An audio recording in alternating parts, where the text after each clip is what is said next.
segment of the show, okay? Wow, that's impressive. Shout out to your son, by the way, and I'm not sure if that works. It might. We'll get back to you on that, Tim. Let's get back to the fantasy forecasts for you guys at home. Harden and Giannis, right? They're both big investments tonight. Who's the best investment?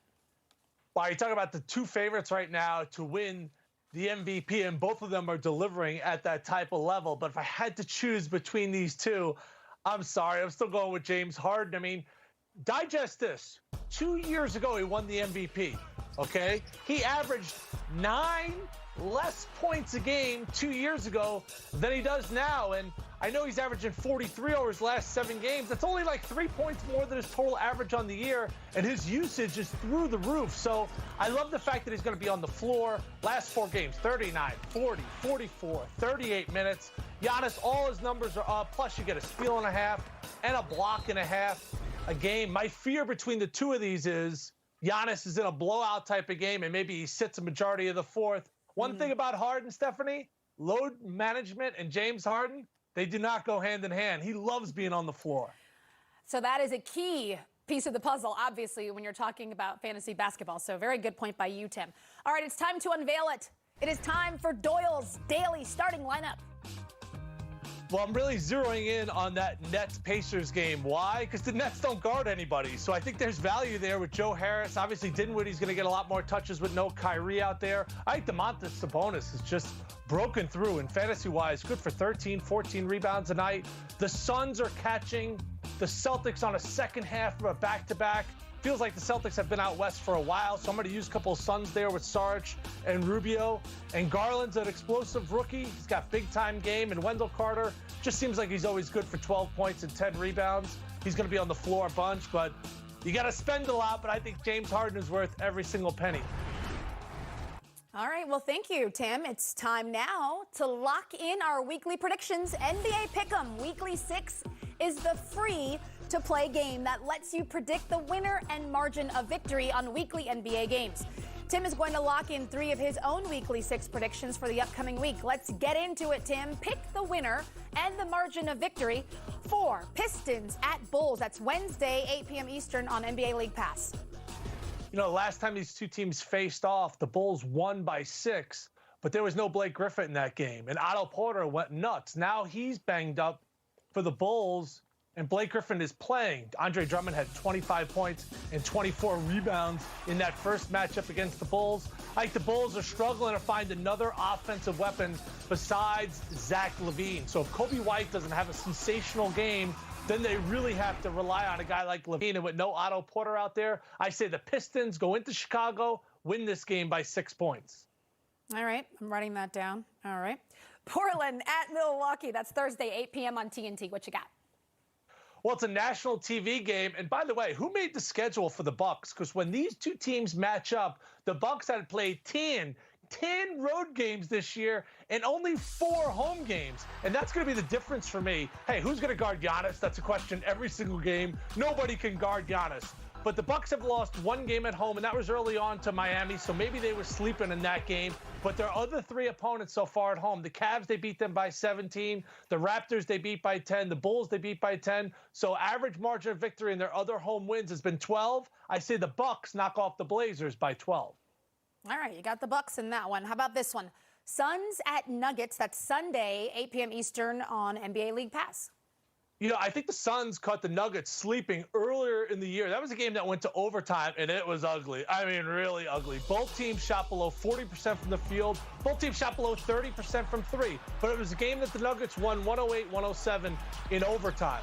Devin Booker struggled, and I think Devin Booker's going to struggle again. Why? Because the Nuggets have guys that can maybe stay in front of him, like a Jamal Murray, like a Gary Harris, like a Will Barton. They can just throw body after body. Craig off the bench as well can kind of body up Booker. And I think Jokic is going to have his guys more motivated. No one's sleeping on the Suns anymore because they are for real. So might have snuck on some teams earlier in the year. I do think they're a playoff team, but I think Denver's going to be ready second time through. And who did the schedule for the Suns? It's the second time they go to Denver. They'll have revenge later in the year, but I think the Nuggets win this game by 10.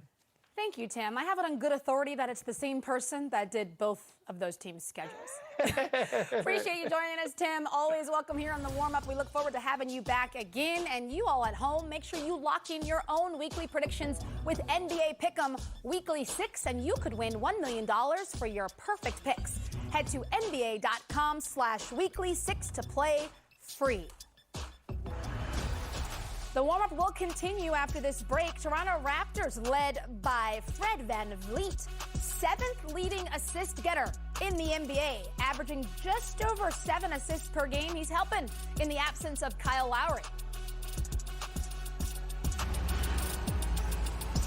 Welcome back to the warm-up presented by Ford. Here's a live look inside Scotiabank Arena. Toronto Raptors hosting the Charlotte Hornets this evening. That's 7:30 p.m. Eastern on NBA League Pass. And we welcome you back inside the studio, and we're excited to welcome in an old friend of mine, Matt Devlin, who covers the Toronto Raptors. Welcome, Matt. Well, thank you, Stephanie. Great to see you. Hey, listen, before we get to the serious business, I have to ask, where is your ring? Are you wearing it? Can I see it, or is it hidden away? It's right here. It's the wedding ring. Ah, smart right man. See, that's what I'm talking about. Take notes at home for all you newlyweds. Very well played, Matt Devlin. All right, let's get to the Toronto Raptors. Pascal Siakam.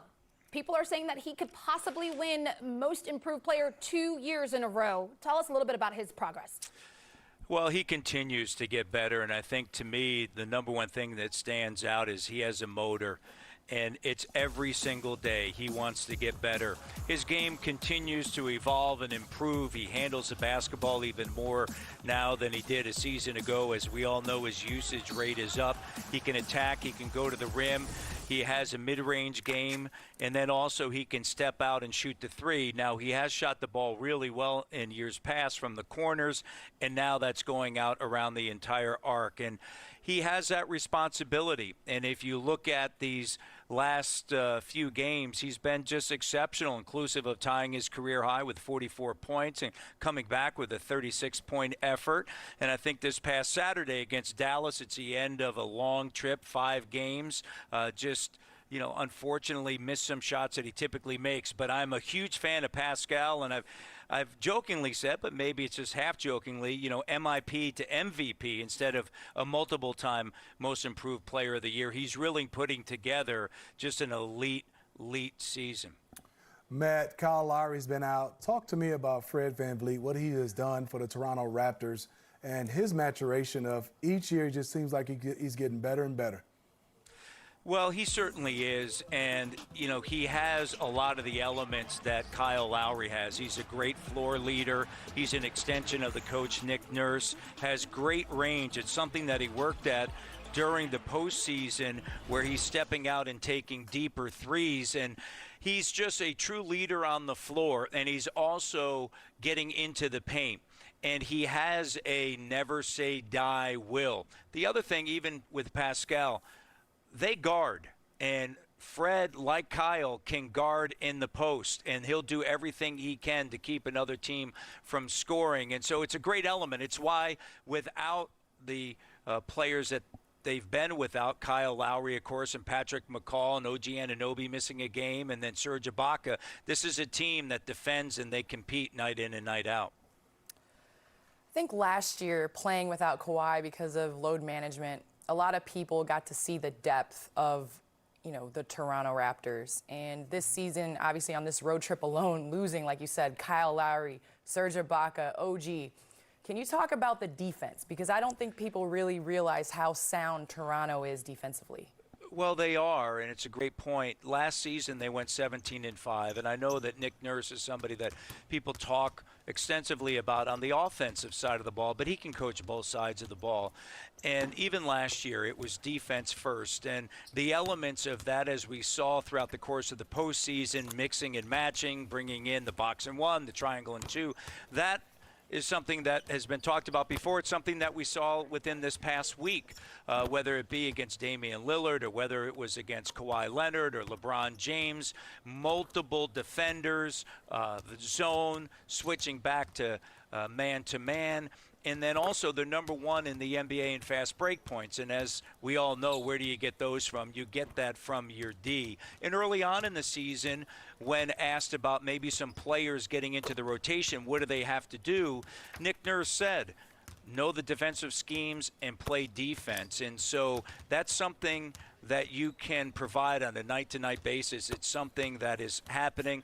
Rondae Hollis-Jefferson was great over the past week. And this is a team that's lost a lot of depth. Remember, Jakob Poeltl, who is a bench player, was in the Kawhi Leonard deal with DeMar. Then when you think about the Marc Gasol deal, Jonas Valanciunas was involved in that deal, along with C.J. Miles and DeLon Wright.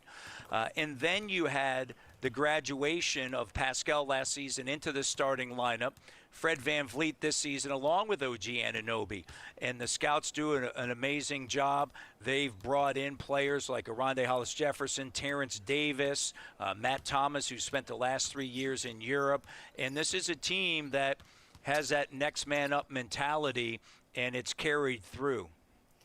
Well, it certainly is evident, Matt, when you list all of those people that have been in and out of the lineup, and especially when you consider top 5 defensive rating both last year and this year.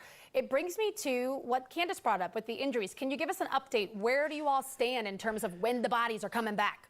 Well, with respect to Kyle Lowry, originally 2 weeks and then reevaluated, so we're roughly about 5-6 days from that. Serge Ibaka, high ankle sprain. As you three know, as former players, that can linger. There has not been an update on that. You hope, obviously, to get him back sooner rather than later. And then there's no timeline on Patrick McCall, unfortunately. Wow, that just makes it that much more impressive. Matt Devlin, we appreciate you joining us. You're always welcome here on the warm-up. Thank you so much. Have a great evening. All right, he laid it out. I mean, there's a lot of bodies in and out of the Toronto lineup, and they're still finding success. In fact, they're undefeated at home with a 4-0 record. What do you all attribute that to? I think defense. I think championship, the way you go about approaching games. I think they learned that last year. Candace hit it best. During load management, they were basically guys had to step up into a different role. And now Pascal Siakam is taking on this role of a Kawhi Leonard. Not saying he's Kawhi, but I'm looking who's going to be the next Pascal Siakam, whether that's OG Anunoby or someone else. But I think this team right now, if you defend and also you shoot well from the three-point line, you'll have a chance. And if you just want to compete and play the right way, they've done a nice job. Well, I think they're taking the recipe from the Spurs. The Spurs beat teams that they are supposed to beat. And the Toronto Raptors have not lost consecutive games all season. And so learning from your mistakes, I think shooting the leather off the ball has helped. They're shooting 40% from beyond the arc, 40% from the three-point line. And again, you talk about defense. What does that do? That gives you easy offense in the transition side of the game. And that's exactly what they did to the Lakers. They outscored them in transition.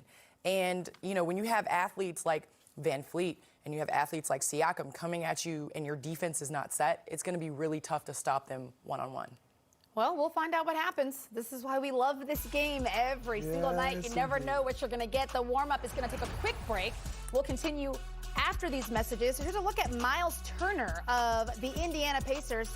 Remember, he missed 8 games? Well, he's back.